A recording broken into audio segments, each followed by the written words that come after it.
Hey guys, today we're going to talk about what happens to Russia after the Mongols leave. And if you haven't studied Russian history, you're really missing out. Russia has some pretty interesting characters, such as Peter the Great, who implemented a policy where the nobles had to shave their beards, and if they didn't, he would literally cut off the beards himself. I mean, that's pretty hardcore. So we're going to look at Russia through their rulers and what they did. That's kind of how this lecture is going to go. So at first we have Ivan III, or Ivan the Great, because we're not original with names in history. And he is going to be part of the push to get the Mongols out, or the Tartars, as the Russians called them.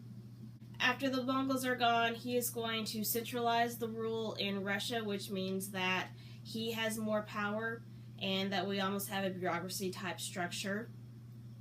He is also going to expand the military, which is, a good thing for your protection.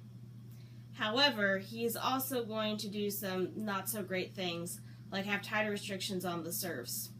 Now remember, serfs are kind of like slaves. They have to pay lots of taxes because nobles don't pay taxes. And they are tied to the land. They can't move from the land, and so if the person owns the land, technically they own the serfs. Ivan is also going to have some struggles with the boyars as far as, who controls what power. And remember, the boyars are the upper class people, or the aristocrats in Russia. Ivan the Great will also expand Russia's territory as far as land territory goes. After Ivan the Great, we have Ivan the Terrible as our next big ruler, because again, we're not very original with names.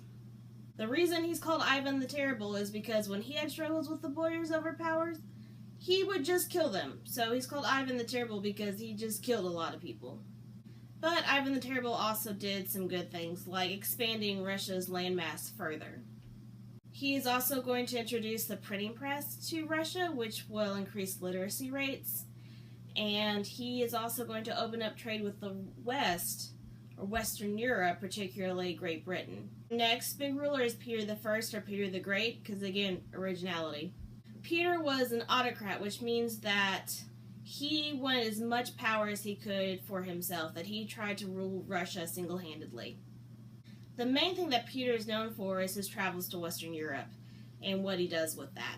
So he goes to France and he loves what he's seeing. He's on the eve of the Enlightenment and the time of the scientific revolution, and he wants Russia to be as successful as Western Europe, and so he's going to go back home and try and copy what they do. He is going to change his army's dress and tactics to be like that of Western Europe. He's also going to standardize a law code similar to Western Europe. He's going to adopt a taxation system that's similar to Western Europe. And he is going to implement better treatment for women in Russia. He is going to try and bring some cultural things over to Russia from Western Europe, particularly the ballet and the Christmas tree, which was started in what is now modern-day Germany by Martin Luther. Martin Luther would put candles on the tree, and that's why we have Christmas lights today, because candles are a fire hazard. The cultural adoption didn't go over all that well. The thing that I love the most about Peter is his beard tax. So, in Western Europe, men of high stature, or men of the upper class, men that were wealthy, had clean-shaven faces. And so, Peter wanted the Russian boyars to copy that, and so he implemented a beard tax, and basically promoting them, or trying to get them to shave their faces. Well, some of them wouldn't do it, because in Russia, having a big, long beard is a sign of being of the upper class. And so, for some boyars, Peter would himself cut off their beards. After Peter, we have Catherine the Great as the next great ruler, which again, originality with names.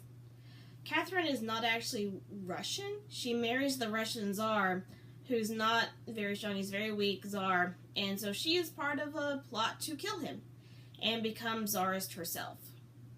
She is known as an enlightened absolute monarch, which means that she adopts, the philosophy of the enlightened absolutist.